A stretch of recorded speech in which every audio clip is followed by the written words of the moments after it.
I'd just like to say good evening. I'm Gillian Reid. I'm an SAC consultant based in the Dumfries office, and I would like to thank you for joining this Scottish Farm Advisory Service webinar tonight. So this webinar is part of a series of videos and case studies where we've been following James Marshall, the farm manager at Hoddom and Kinmount Estate near Annan, on their journey to net zero. Essentially, they've been looking at improving efficiency and reducing emissions. So in this webinar, we've got James with us tonight, and he's going to give us an overview of the farming activities that are carried out on the estate. And he's going to talk about sort of three main topics tonight. And we're going to be looking at direct drilling, the use of digestate, and the use of wood ash. So we've also got Dr. Audrey Litterick with us. She's director for Earthcare Technical. She's also a soil scientist and a waste specialist. So Audrey's going to tell us about her experience and expertise. She's got a lot of knowledge on the three topics that we're going to look at tonight. So I'm really looking forward to hear what she's got to say. So this will be recorded and available to watch again on YouTube, etc. Now, as you're all muted, when it comes to the questions and answers, you've all got a Q&A facility at the bottom of the Zoom feature. So if you could just use that to type your questions into the box, and we're going to have a Q&A session at the end where James and Audrey will be available there to answer any of the questions. So on that note, I would just like to pass over to James, and if he could give us a little bit of background to the farm and a little chat through about his experiences of direct drilling, and we'll take it from there. So yeah, over to you, James. Thanks, Gillian. I have been at Hoddom and Kinmount farms for just coming up for 3 years. We're farming approximately 2,800 acres. We have 500 acres approximately of winter crop in the ground, which is winter barley, winter wheat, a little bit of winter oats, and hybrid rye, which is for the digester. We are intending to put 500 acres of spring crops in, and virtually all of that is for whole crop. So we have whole crop beans, spring barley that'll be undersown for whole crop again, some spring wheat undersown for whole crop, and we're also putting in a bit of more maize this year as well, which will be grown under plastic. We're farming from just above sea level, the lowest point, to approximately 300 feet above sea level. So we're fairly low ground. We're not far away from the Solway. We've got quite a moderate to high rainfall, just depending where we are, but most of it's in the Annan River Valley. We're running 1,200 breeding ewes, and we'll start lambing end of March in those. We have 140 suckler cows, and they're really to utilise some of the poorer pastures and parkland that we have. And we've started a new venture the past year of bringing supermarket type cattle on a scheme. We're up to 250 head of those, and the first ones will start going finished in June time. But we're looking to probably increase numbers of livestock going forward. We've got plenty of land. We've got a big chunk of permanent pasture, which isn't really suitable for cropping. We've got quite a lot of local demand from dairies for providing them with feedstock. So a lot of the whole crops will end up going to the dairies that are joining us. There's also an area of temporary grassland as well. There's a big chunk of that provides the silage for the AD plant, and we'll also grow some grass for sale as well to dairy farmers.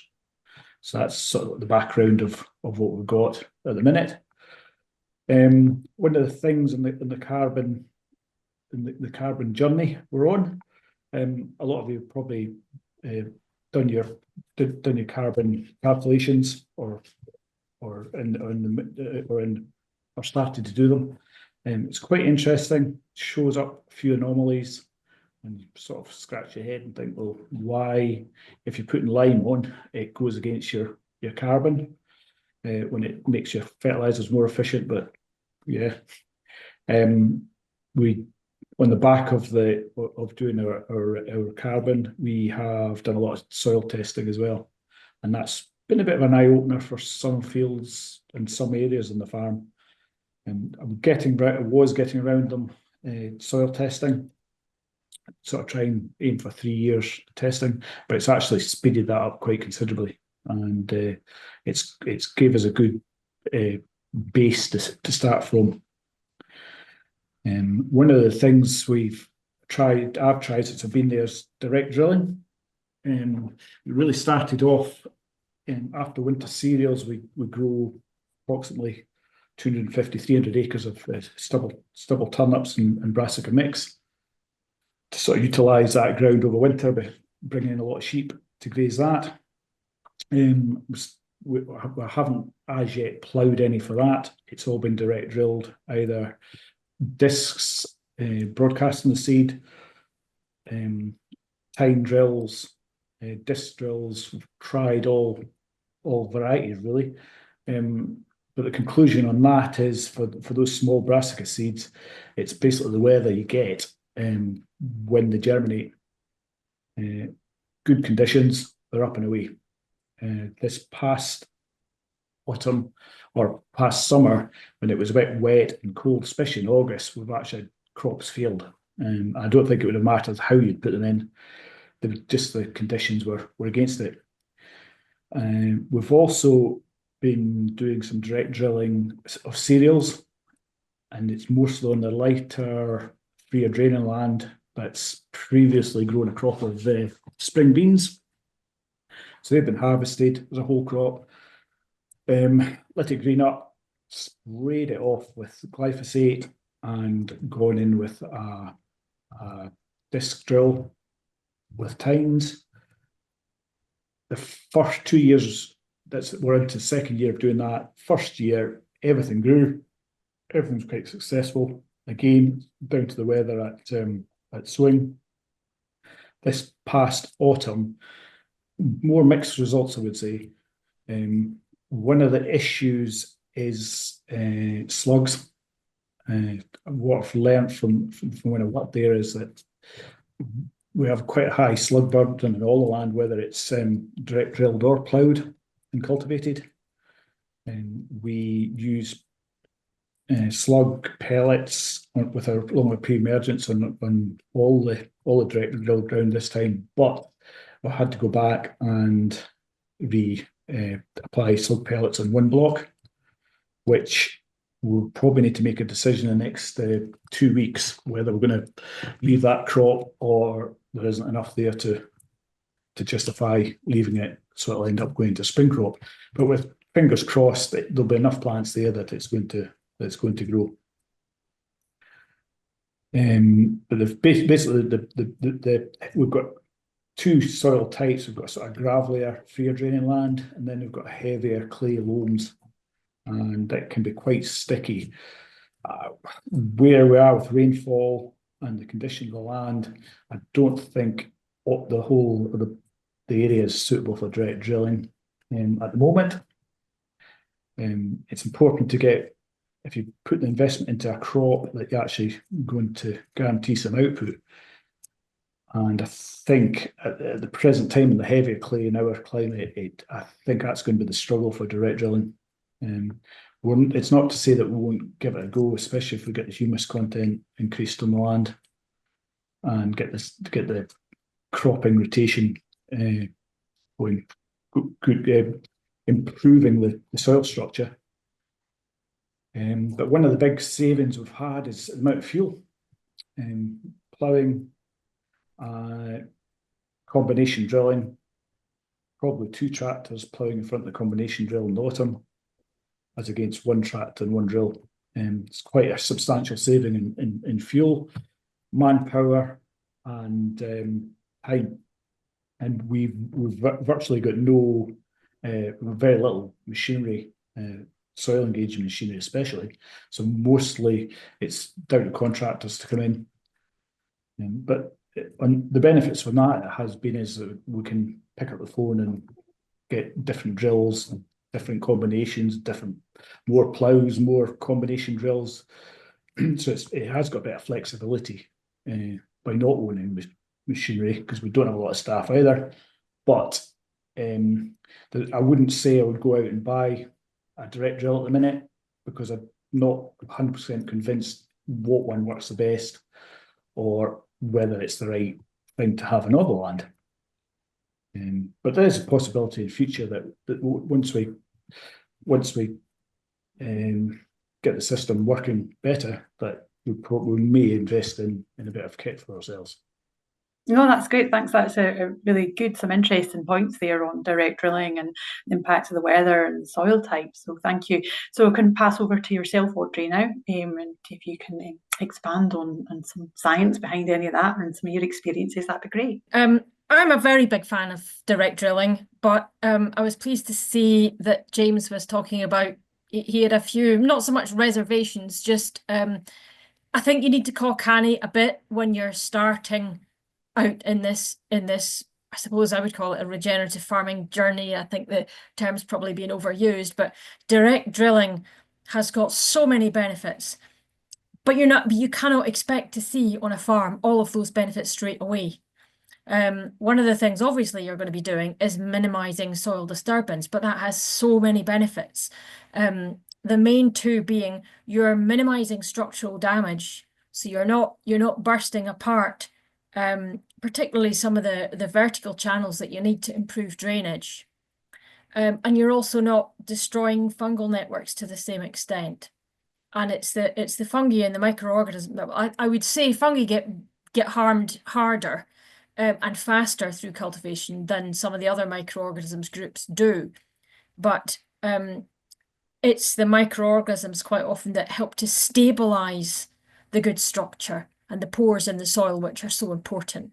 And some of the farms I'm working with now have done min-till for quite some time, and those soils perform so much better when it's wet. The infiltration, the speed of infiltration has improved massively, and it's made a really big difference, particularly actually on the medium soils up to the heavier soil. But I completely agree with James that some of the early soils that you could tackle in a wider range of conditions would be the lighter ones, and it takes quite a lot of trial and error and patience through the bad seasons to get the heavier soils working with direct drilling. It's a journey. It's not a black and white. One day you're cultivating, the next day you're not. You really have to time it by the seasons. And I often see people get really frustrated and feel that they're taking steps back during wet autumns for trying to establish crops. But it can do a lot to, strangely enough, improve the drainage, but also improve the moisture holding in dry soils during the summer. Reduces susceptibility to wind and water erosion, which is again probably particularly bad in the lighter soils. Also, because of that, it reduces losses of phosphate as well to the environment. It can massively improve trafficability. Some of the soils that I've worked on and I helped farmers with over the years the welly test, I call it, where you used to get really, really mucky boots and be bogged down in fields because of perhaps they were slightly heavier in soil type, and now you just don't. After 8 or 9 years of reduced tillage, the porosity, the infiltration has really improved, and you can walk on these fields even after quite a bit of rain. Very much agree with what James said. Saves fuel and labor, saves a lot of fuel and labor, and of course definitely contributes to your journey towards net zero in that respect. What you're aiming to do by reducing tillage is avoiding or reducing exposure of small aggregates to the air. Thereby, you're much more likely to conserve organic matter and move your organic matter content up to a new equilibrium where there's more organic matter in the soil, and that brings so many benefits. Not least, I suppose, stability in yields, stability in crop performance, consistency from year to year. Eventually, you would be hoping for improved yields, but there are quite a number of buts. The people who I've seen give up are those who've suffered some pretty horrible yield penalties, which can most certainly happen. my gut feeling would be to try and persevere, but it's a scary thing to do if you're seriously losing money, because direct drilling is resulting in reduced yields for 1 year, 2 years, or worse, more than that. And the other thing is, not all soils you can move straight on to doing reduced tillage. Sometimes there's compaction issues which you have to sort first. So there's nothing more important in this situation than a spade. Dig down to see where there's compaction. It might be patches in the field, or it might be different levels in the field. Sometimes livestock can cause compaction which is actually quite near the surface, whereas soils which are repeatedly ploughed and have never been subsoiled can have compaction quite deep down, which may need to be relieved first. And absolutely, it's not the answer in all soil textures, particularly early on. And specialist equipment is expensive, so absolutely right not to be jumping in there and buying it, because you might not know exactly what you're wanting to buy in the short term. Of course, the trouble is, if you're renting equipment, it's frequently difficult to get it at exactly the time that you want it. I really do have a question. The big question is going to happen when we lose Roundup, because we will lose glyphosate. It's on the cards. Quite when it's going to happen, we don't know, and that's going to give people a lot of headaches.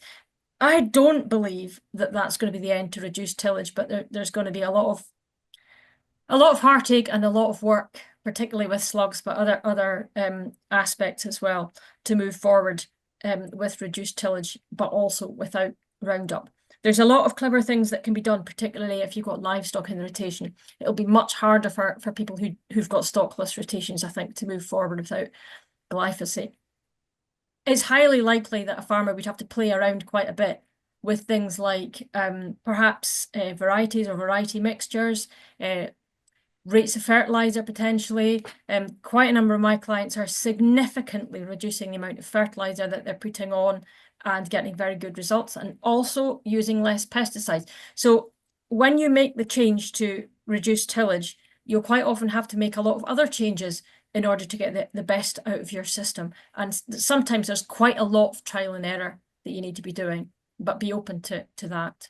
Okay, I'm just going to stop sharing and see if I can get this better the next time, but we're going to move on to talk about digestates. So James, are you going to have are you going to explain a bit about the digestate, where you get it from? Yeah. We have an anaerobic digester site, 500 kilowatt plant. It isn't part of Hoddom and Kinmount Farms. It's a standalone business. The farm supplies digester with grass silage, whole crop, hybrid rye. Some cattle manure gets put in as to provide some, not so much for gas, but some of the trace elements. And occasionally there's a bit of dairy cow slurry will come in and go into it as well, because it just helps to lubricate the system. It's fairly closed loop in nutrient terms.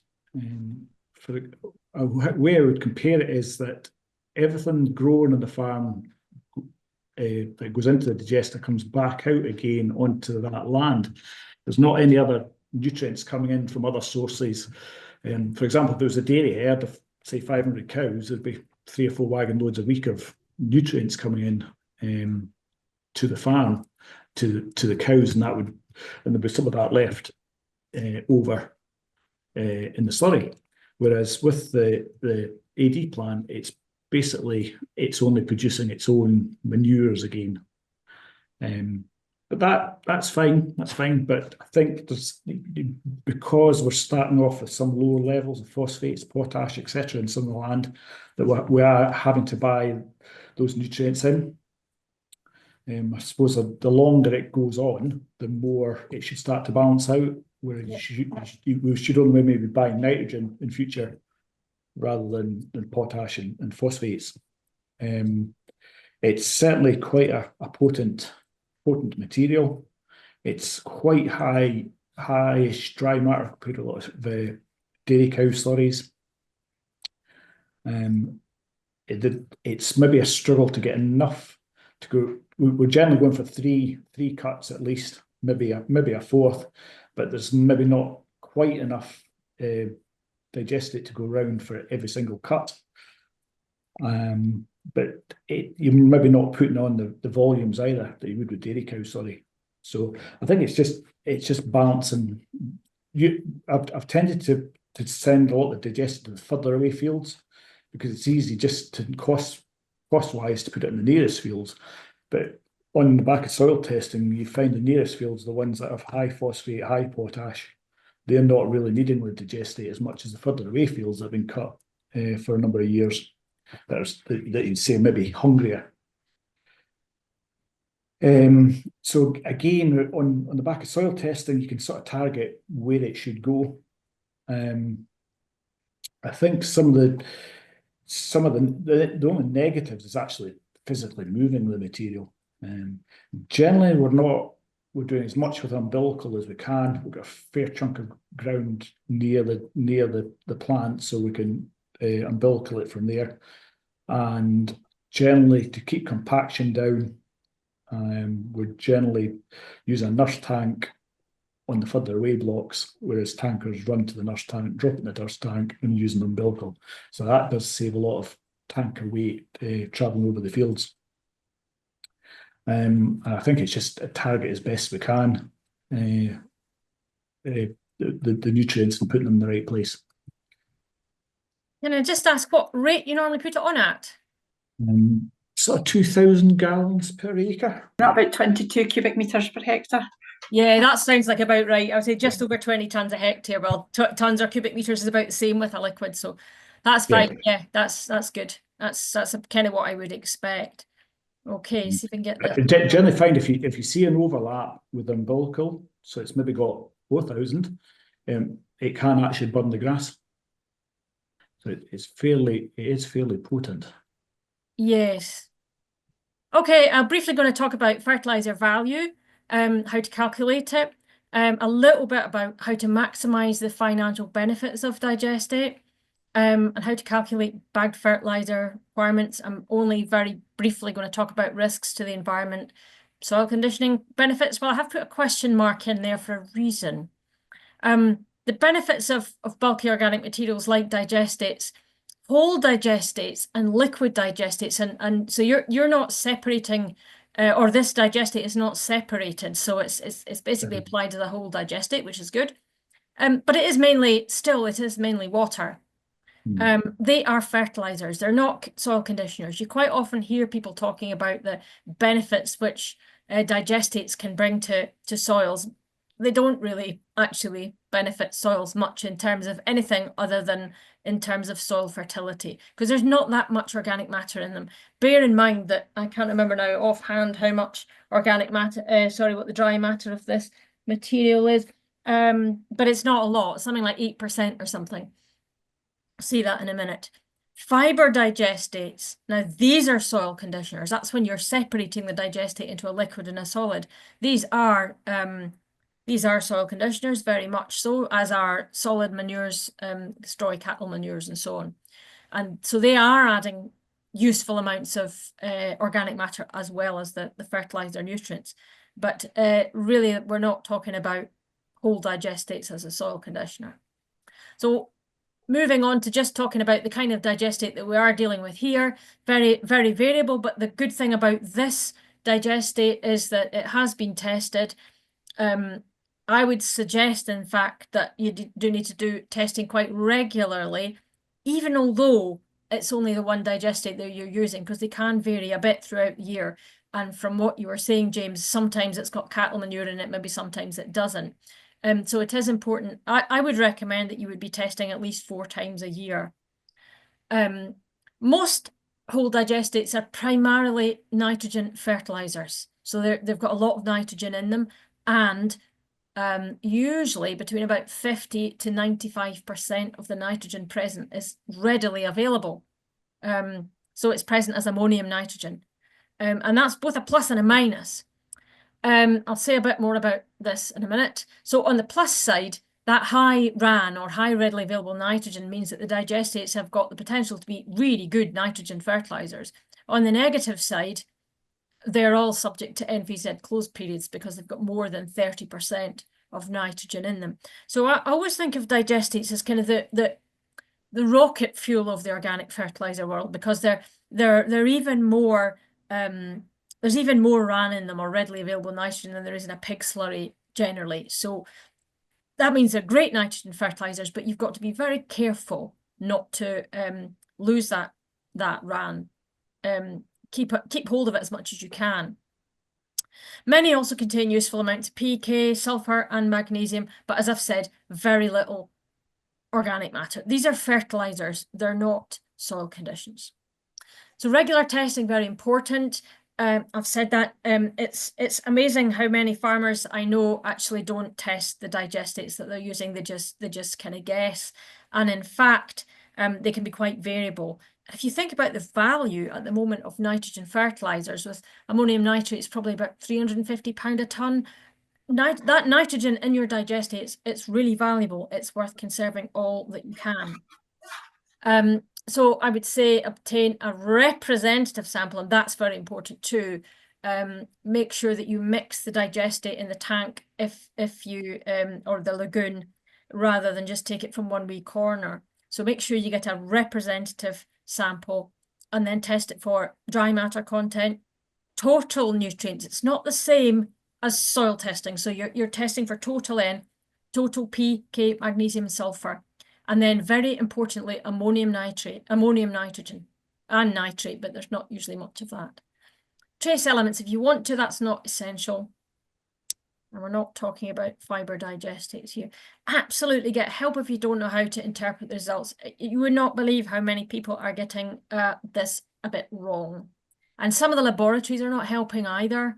In fact, the set of results which I've got for this farm, there must be something wrong with the results. I spoke to Gillian this morning, but it has the percentage of ammonium nitrogen in there is higher than the percentage of total nitrogen, and that's impossible, because in digestate there is always some organic nitrogen, tiny wee bit of nitrogen, and the main bulk of that nitrogen will be present as ammonium nitrogen.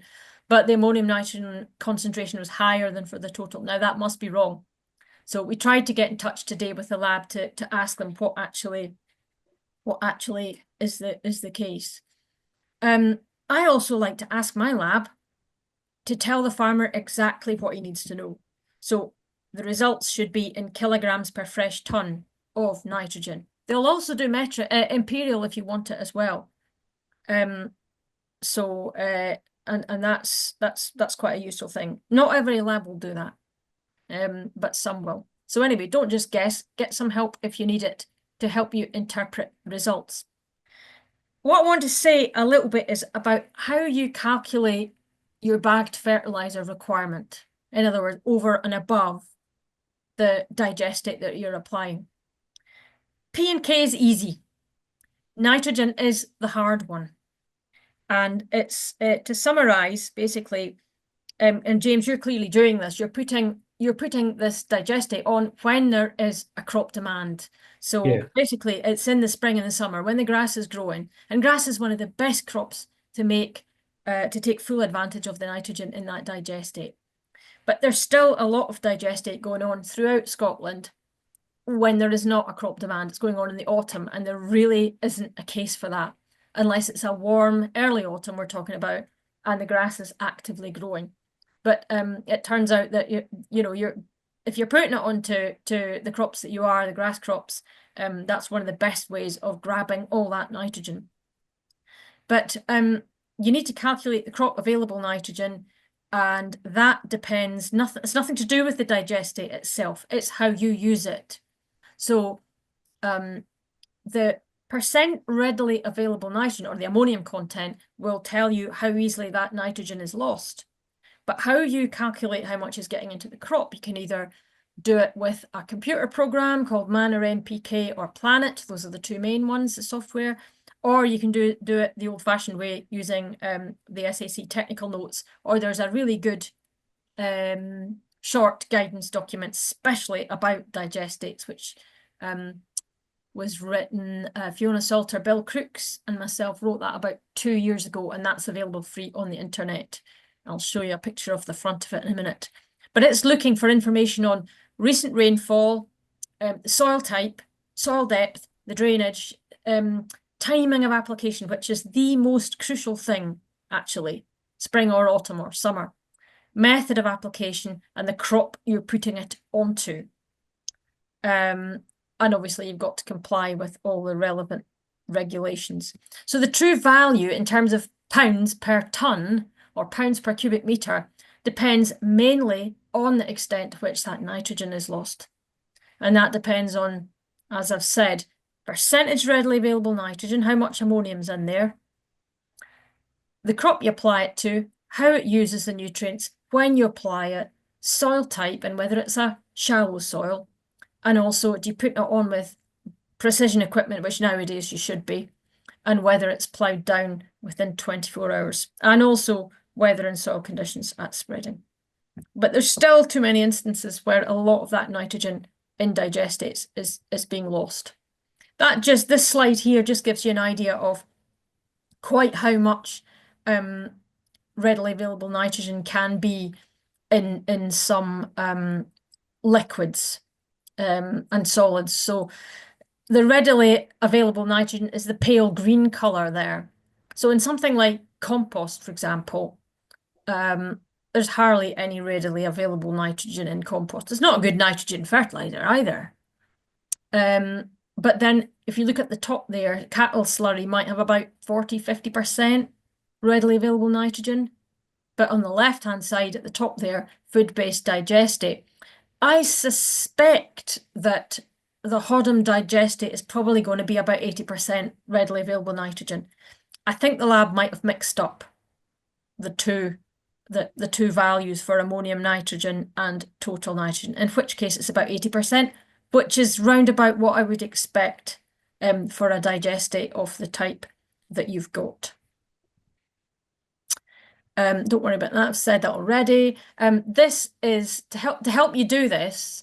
There's at Manor NPK or Planet Scotland, or we've got this document, Digestate Use on Scottish Farms, which explains what I'm talking about really, and how to calculate the nutrient values in digestate.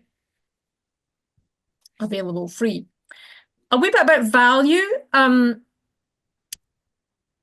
Digestates all differ depending on what you put into them, much more than on the process. The process is not really very important. It's what you put in, you get out what you put in. And just like if you feed cattle, extensive cattle, a fairly low nutrient diet, you'll get a fairly low nutrient animal manure out the back end, and digestate is exactly the same. If you feed a nutrient-rich diet to a digester, that's what you'll get out of the end. And James, you already seem to understand exactly what that's all about. So the top 4 rows in that table under major nutrients, that's the standard values, or the book values, if you like, that we've put into the digestate technical note. And if you look down at the blue figures below, that's the ones that I took from the Hoddom digestate analysis. So I don't actually trust that nitrogen value. The lab's made a mistake, so we need to get that sorted out. But and it's absolutely crucial, of course, that you do that. You maybe know the answer to that, but I don't. But it's got a lot more phosphate in it than book value whole digestate, which is really useful. It's not rich in phosphate, but it's got useful amounts of phosphate on. And so if you were applying that to, at say, roughly 20 tonnes per hectare, you'd get 40 kilograms per hectare of phosphate, which is useful. It's got a lot of potash in it, for sure. But I mean, some of the rye's are very good at, drawing nutrients up from quite deep. And then, of course, that's a good thing, because you're making that into digestate and then putting it back onto the land, which is a good thing. There's a lot of potash in it. But if you look at the value of that using today's fertilizer values. It's bearing in mind that the nitrogen value in there might be wrong. It's worth at least somewhere between £6 and £8 a tonne. I don't know whether that's what you thought, James, but it's pretty good. It's good stuff, and that's without even taking into account any sulfur or magnesium that might be in it. I put the fertilizer values down at the bottom. I got that from the AHDB website. I mean, farmers might be paying different from that, but that's kind of average values that were out in January 25 from the AHDB website. Right, I think the only other thing, I'm just checking what I want to concentrate on, because I'm aware that we want to have plenty of time to talk about the ash as well. So using liquids to best effect is quite a bit trickier than using solids. You really should have a recent analysis, because nitrogen, not only the total nitrogen, but the percentage of readily available nitrogen can vary quite a bit throughout the year. I would say that in the very high readily available nitrogen liquids, it's a good idea to use a Quantifix kit or something like that, where you're actually measuring the readily available, or the amount of ammonium just in the batches that you're going to be applying, and then you can get a really accurate idea of what you're putting on, and especially where you're putting it onto a silage crop and you want to know exactly what's going on. And you shouldn't be losing so much of that. I think, considering the cost of the material and cost of haulage and spreading, are you getting value for money? Many farmers would not get the value out of using digestate because they're too far away. And this is the absolute beauty of a closed system like what they've got at Hoddom. It's the absolute best way that anaerobic digestion plants should operate. Basically, absolutely minimum haulage, maximum use of umbilical systems and band spreaders or precision spreading equipment. You're not going to get better than that. And the good news is that early on, when people started applying digestates, I think the carbon footprinting software just didn't understand it enough. And some of the farmers I knew that were using digestate were cross because there weren't enough boxes to fill in the carbon footprinting software, and they didn't feel that they were realizing the benefits of using digestate in terms of their carbon footprint. Whereas I think the programs they're getting harmonized now, and they're improving all the time to reflect the benefits of good farm practice. I would say apply no more than 50 cubic meters per hectare, but you sound as though you're applying only around 20. A lot of nitrogen losses happen when you're applying high amounts, and if you're sticking to only around about 20 tons per hectare, that's in my mind, that's absolutely best practice. Even with the best will in the world, you can't always help what happens weather-wise, and if it suddenly turns very warm and windy, you can have huge nitrogen losses, ammonia volatilization, ammonia losses. And similarly, if it's really, really wet afterwards, despite the forecast, you shouldn't apply it deliberately when it's going to be very wet, but it sometimes happens. And those risks are minimized if you're putting small, frequent applications on. And this is broadcast application should not be happening now with digestates or pig slurries or even cattle slurries, where you're putting large amounts on in one go. This is more like what you should be seeing, band spread or even shallow injection, which can greatly reduce the losses. Now, I've got some slides to just demonstrate. Don't worry so much about that. This is the one I just want to show very briefly. This was a work program which was funded by DEFRA. It was ADAS and Earthcare Technical were doing the work. And we looked at 7 different sites across the UK where food-based digestate was applied, and manure-based digestate, and also cattle slurry. And I would like you to look at the 2 pale green columns on the left there, because that's quite similar to the Hoddom digestate. Now that was, the columns basically mean the nitrogen use efficiency. In other words, how much of the nitrogen applied in the digestate actually gets into the crop. And if that food-based digestate, which is similar to the Hoddom digestate, has about 80% readily available nitrogen, ammonia, if you like, ammonium. If that's applied in the autumn, as little as 10% gets into the crop. Whereas if it's applied to the spring, in the spring, up to 60% of that nitrogen will get into the crop.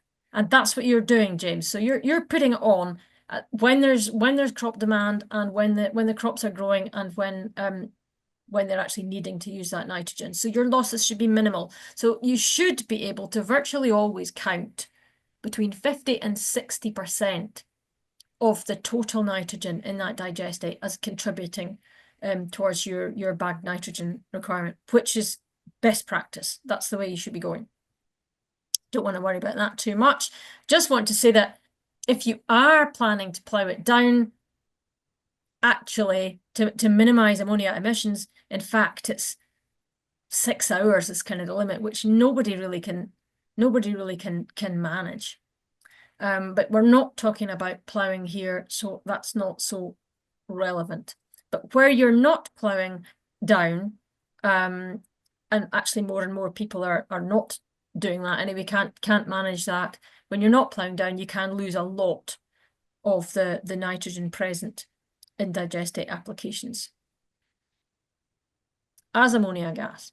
So to conclude there, digestates are excellent fertilizers, but only fiber digestates and solids are also soil conditioners. These are fertilizers, and they are rocket fuel. If well used, they can be fantastic fertilizers.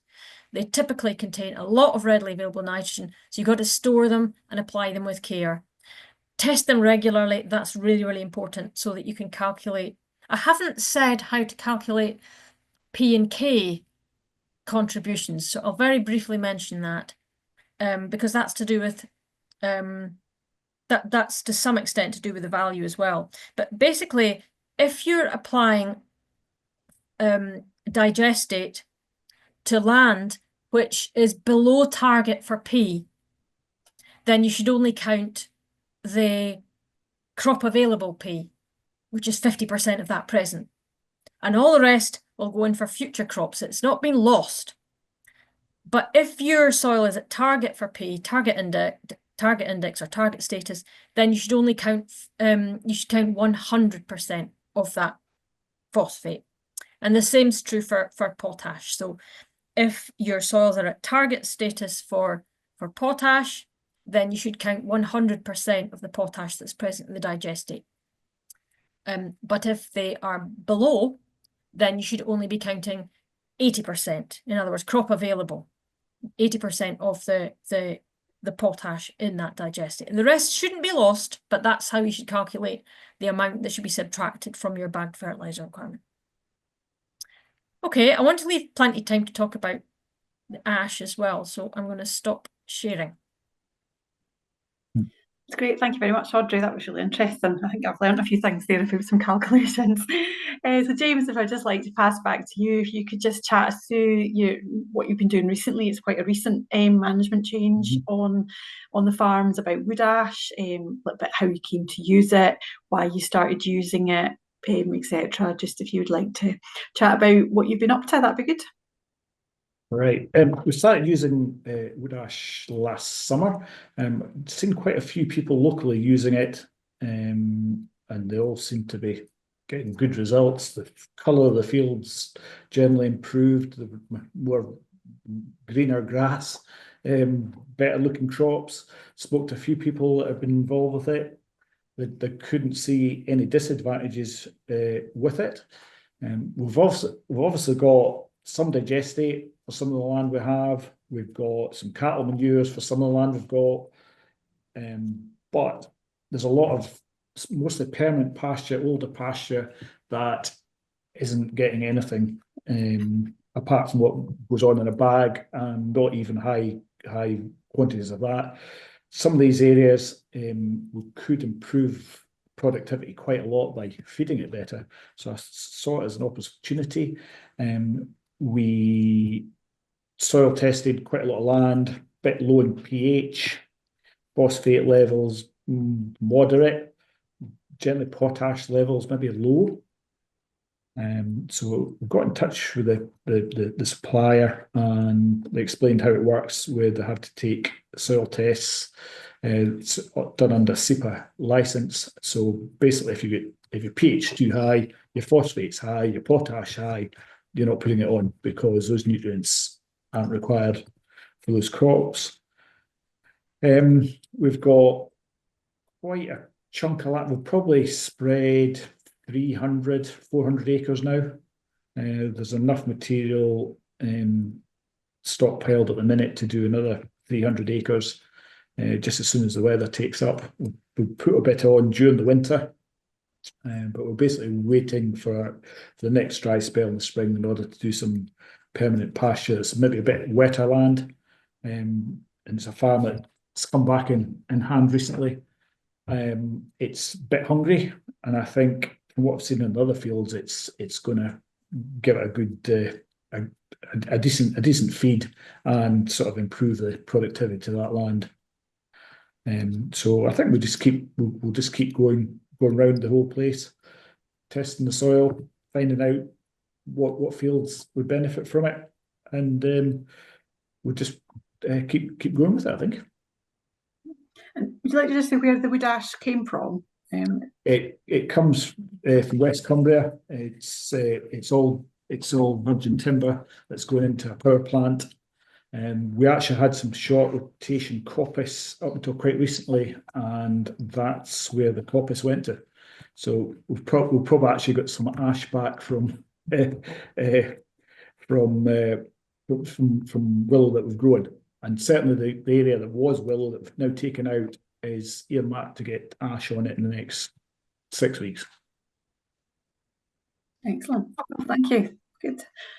Audrey, would you just like to pick up? Yes, James correctly said, ash is regulated as a waste. It's got to be applied under a licence exemption, paragraph 7 from SEPA.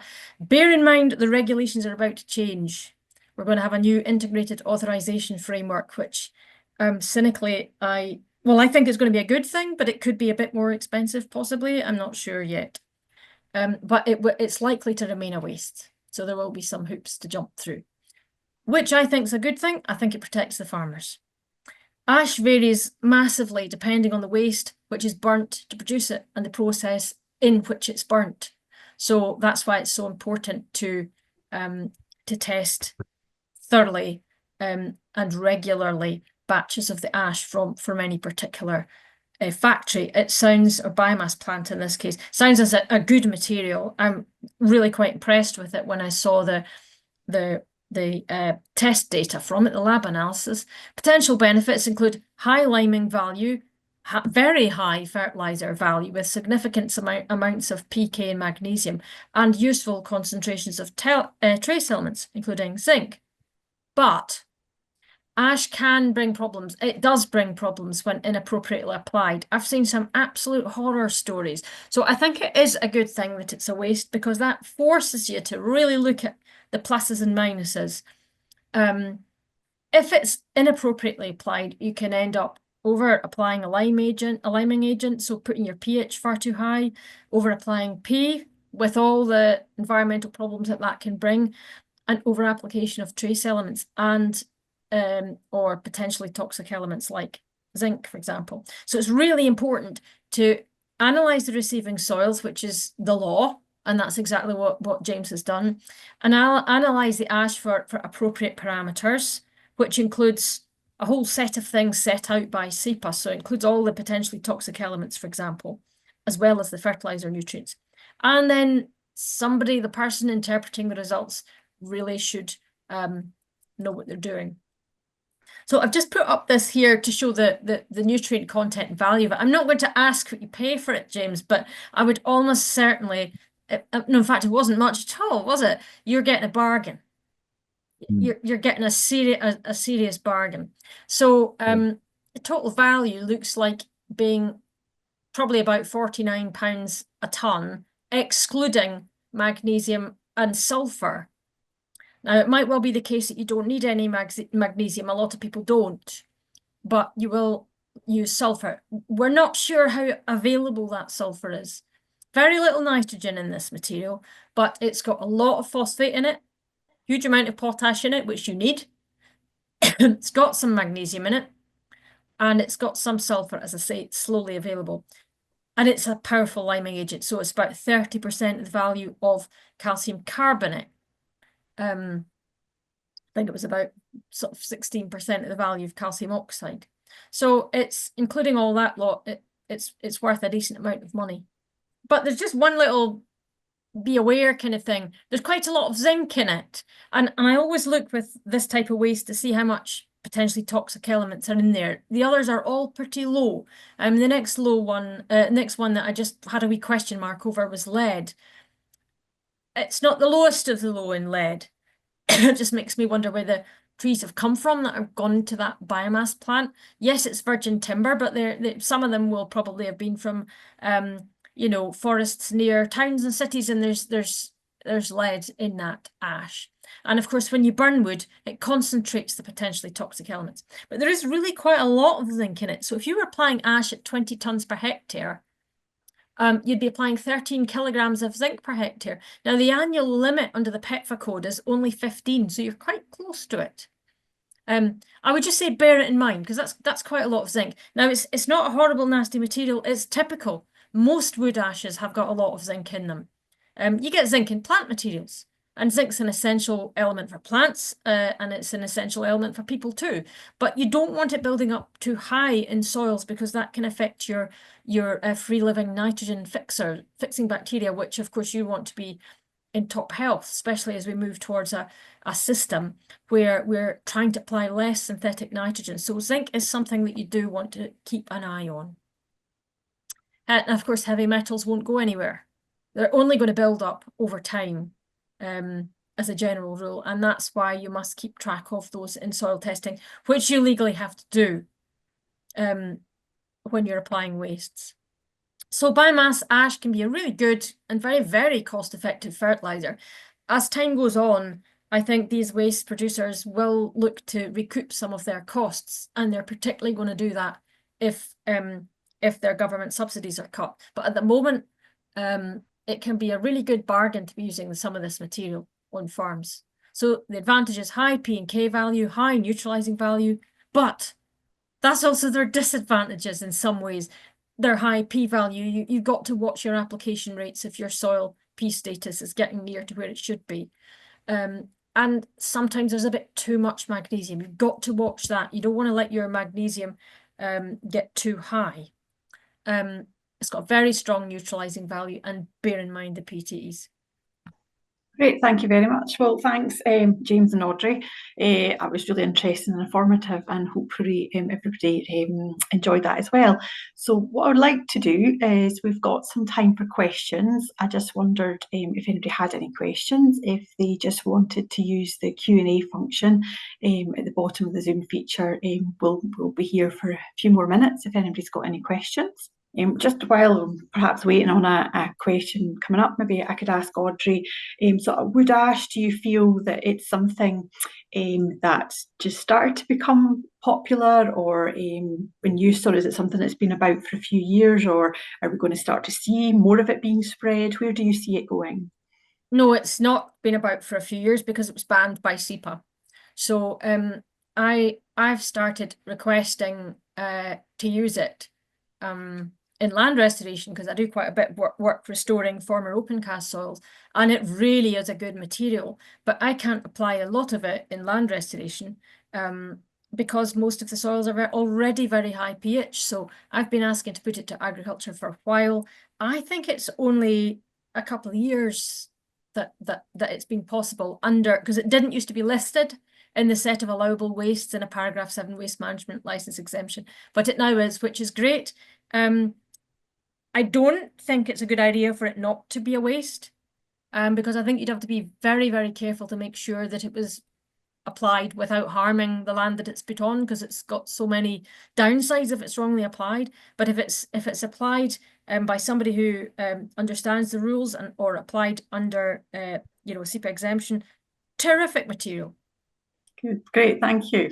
So we've got a question here. It is, how can we best integrate introducing livestock into arable rotations in advance on the restriction on glyphosate?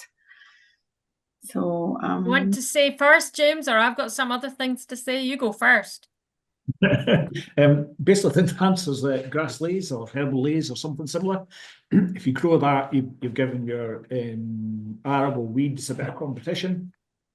Some of the weed seeds will live for a long time. There's other more short-term weed problems. So perhaps if it's been down to grass for 2 to 3 years, unfortunately, you probably are going to have to plough it. I think Audrey might agree to go back into arable, because otherwise you'd have had to use glyphosate to kill it off. So yeah, you'll undo some of the good you've done, but hopefully you've put the goodness back into the soil, and then you can direct drill for the next 3 years or 4 years or whatever for your arable. And I think the other thing to add to that is there's some farmers that are really pioneering this. Remember that organic farmers have never had glyphosate. I don't think that they've necessarily got all the answers, by the way, but they are quite good in some cases, maybe not on a big scale always, but they are quite good sometimes at managing weeds without the use of glyphosate and using animals to graze off cover crops. So that's one thing. Look around at what other farmers are doing, because I know David Aglen as well at Balbirnie Estates, they've been doing this for quite a while. He's quite honest about his successes and his failures, but I think they've been doing that for quite a while and worked out ways that they can use animals to eliminate the use of, they do use glyphosate as well, but they're trying to use it less, and how they can use animals to graze off cover crops without trashing the soils into the bargain. So look around to see what others are doing. I think this is one of the keys to this agricultural revolution that we're in the middle of. It's very exciting, and I think the solutions are going to come from farmers more than they are going to come from research institutes. And the important thing is to share information, collaborate. British people are not always as good at that as they should be. Yeah, no, well, hopefully that answers that question. So we've got another question. How much zinc is used by a crop in 1 year? And should the wood ash only be applied once every 3 years on the same ground to avoid build-up of zinc? I don't know, and I don't know anybody who knows how much zinc is taken up by a crop. On seeing that, no, zinc will build up and build up, I think, if you keep applying wood ash at 20 tonnes per hectare. It's not that simple. So if you want to know how many times you could apply it, it would really be a case of looking at the pH. That's most likely to be the limiting factor. If your pH is at target status or at the target range you're looking for, you don't think about putting wood ash on. Full stop. And in fact, I don't even think that the CEPA's fancy modern Excel spreadsheet calculator that you can use when you're doing a sort of a benefit statement to apply for the ash, I don't think it'll let you. It'll come up in red if you use that Excel calculator to apply for permission to put it on. So it's not a case of once every 2 years or every 4 years or every 10 years. Once your soil pH has got to the target for the crop or target for the rotation, you'll have to wait until it drops quite a bit before you could put wood ash on it again. And similarly with phosphate, if your soil is at target status for P, the CEPA fancy calculator will not allow you to put any more phosphate on than that crop requires, which is very little really. It's almost nothing in a grazed grass that's permanent pasture. It's a bit more in a silage system. But if you're in a closed loop and you're putting digestate on as well, no, the ash is going to probably be most used to farmers who are who've got low pH soils, who are needing to apply P, and once they've got up to about the right P status and about the right pH, they probably won't use much wood ash. And we shouldn't worry about that from the ash producer's point of view. And some people do. But we shouldn't worry about that because they're getting plenty government subsidy for burning their wood. And there's other things as well that can go for. So some of the ash products, which are not as nice, for example, which are burning waste wood, those are getting made into aggregates and cement blocks and, breeze blocks and things like that. So there's other things that can do with it. I think from what I'm looking at it as well, I think it's probably a one-off treatment for a lot of land. It's for the poorer areas of land that's needing a boost. And once you get your levels up, it's maintenance only. Because hopefully you've sorted out the deficiencies. Yep. And you're just applying nitrogen rather than phosphate and potashes. And even the liming value, like unless you're cropping the land, the pH isn't going to drop that fast in a grazing situation. And No. so once you've corrected it, it should be good for quite a lot of years. Yes, absolutely. And you can always revisit it. I mean, you should be testing your soils about every 5 years anyway. And if you begin to see your pH radically drop or your P concentration is going down, then you could consider putting ash on again. So there might be a case for a second application. But I agree with what you're saying, James. It's for many of your fields, it might be just a once off. No, that's how I think it will be. I don't think it's going to be a regular product to apply. Mm-hmm. Okay, so well, thank you very much everyone for joining us this evening. And just for anybody who's interested, you'll find the videos that James is been preparing and case studies as well that's been prepared available on the Farm Advisory Service website. Some of the videos are also on YouTube. We are hoping this project will continue with Scottish Government funding over the next really sort of through the summer onwards. So we're hoping there'll be some more videos as we continue to follow James through his journey. We'll get confirmation of that in a couple of months' time, hopefully. So so I'd just like to end by sort of wishing you all a pleasant rest of your evening, and thank you very much. Goodbye.